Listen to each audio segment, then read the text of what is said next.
Vaison-la-Romaine est une ville qui offre aux visiteurs une ville antique ruinée et un site médiéval exceptionnel surmonté de son château des comtes de Toulouse.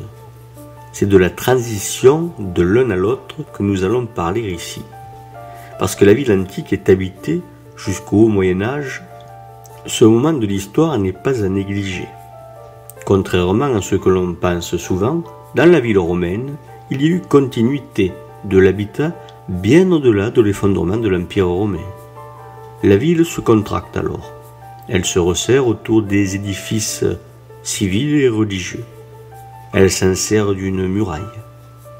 C'est que la ville antique est une ville qui respirait. Le maillage était lâche, les bâtiments éloignés les uns des autres. Les remparts scandés de portes de défense, comme à Nîmes, englobaient un espace de plusieurs centaines d'hectares.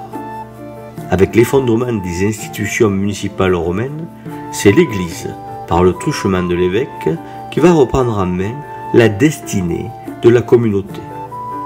Ce pouvoir-là est contesté avec la révolution féodale, ou tout au moins l'apparition de la féodalité qui vient bouleverser l'ordre ancien.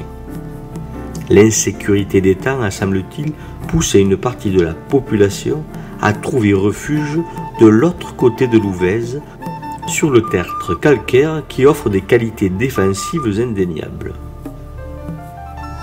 Il est également probable que ce regroupement de population fut décidé de manière autoritaire par le comte de Toulouse.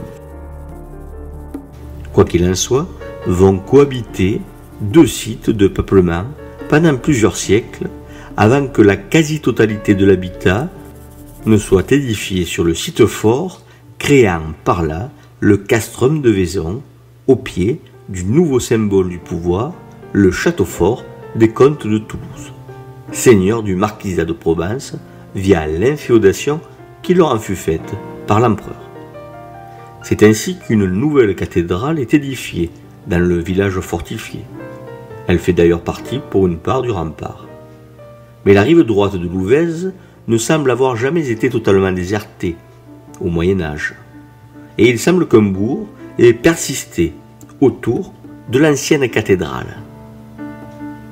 D'ailleurs, dès l'époque moderne, un bourg se développe de l'autre côté du pont, où l'activité marchande semble avoir trouvé des conditions meilleures que dans le castrum. Le cadastre napoléonien, réalisé en 1826, nous donne une idée de ce à quoi pouvait correspondre l'urbanisme à cette époque. Aujourd'hui, le castrum est devenu une manière de conservatoire des formes urbaines médiévales et modernes, ce qui lui vaut une attractivité forte. Et aujourd'hui, la ville poursuit son développement comme dans l'Antiquité, sur la rive droite de l'Ouvèze, bénéficiant d'une époque sécure. Que cela dure.